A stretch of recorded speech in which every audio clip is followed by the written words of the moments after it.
Assalamualaikum warahmatullahi wabarakatuh. Di video kali ini kita akan belajar bersama-sama mengenai gumoh dan muntah. Kita akan belajar bagaimana membedakan dan kita akan belajar juga apa saja yang perlu kita waspadai.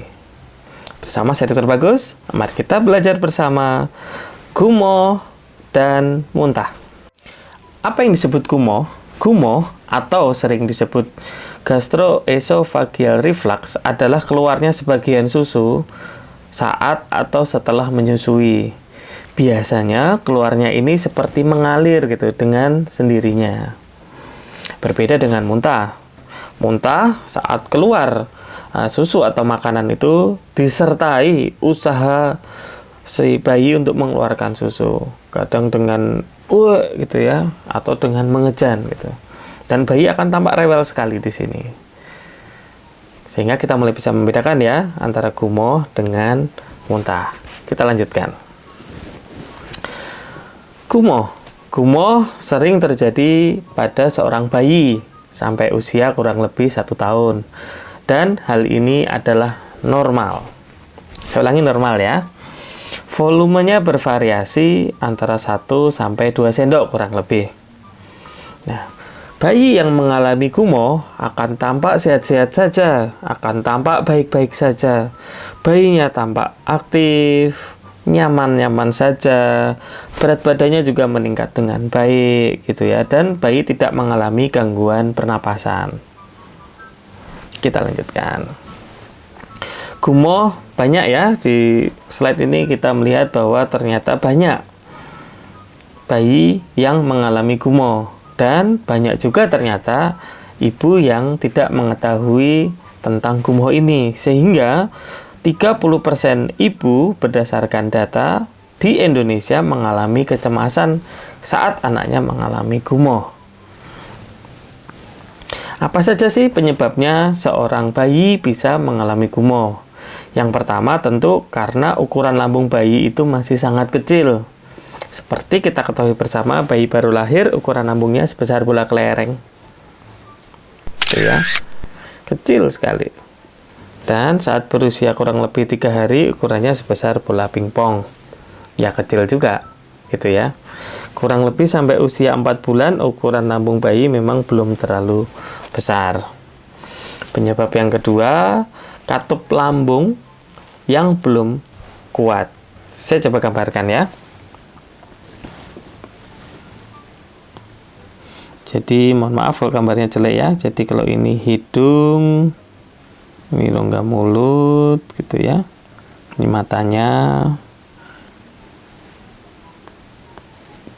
Di sini lubang hidung, di sini rongga mulut. Turun ke lambung gitu. Baik. Lalu di sini akan ada katup. Ya, bentuknya seperti ini gitu. Apa fungsi katup? Jadi saat seorang anak itu minum atau makan pada anak yang lebih besar,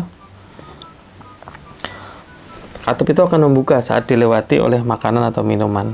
Pada bayi berarti minum ya, susu. Dia akan membuka lalu akan menutup lagi. Tentu fungsinya untuk mencegah reflux atau naik kembali ke atas.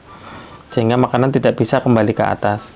Pada bayi, terutama bayi yang masih kecil, katupnya ini masih belum terlalu kuat gitu, sehingga sangat bisa makanan itu reflux naik ke atas.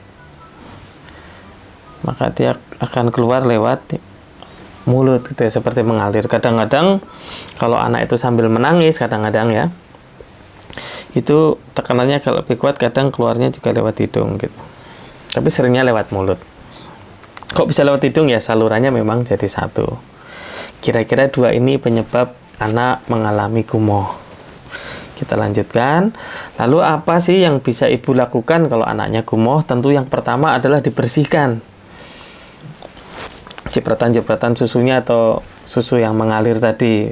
Tujuannya untuk mencegah iritasi kulit. Kadang yang sering terlewat adalah di leher gitu ya. Apalagi kalau anaknya cukup gemuk, terlipat-terlipat gitu ya. Sering di area tersebut terlewat dan anak mengalami iritasi kulit. Pengobatan khusus, tidak ada pengobatan khusus untuk anak yang mengalami gumoh ini. Dan gumoh ini nanti tentu seiring berjalannya waktu akan berkurang dengan sendirinya dan menghilang kurang lebih ya usia 18 sampai 24 bulan pada anak-anak yang mengalami gumoh. Nah, kapan seorang ibu waspada? Yaitu bila gumoh ini keluarnya ASI yang mengalir tadi disertai anak mengalami gangguan pernapasan, tersedak, batuk-batuk, atau kita mendengarkan suara napas yang tidak seperti biasanya. Yang kedua, bila gumoh itu banyak gitu, kurang lebih dari 2 sendok makan gitu setiap kali gumoh.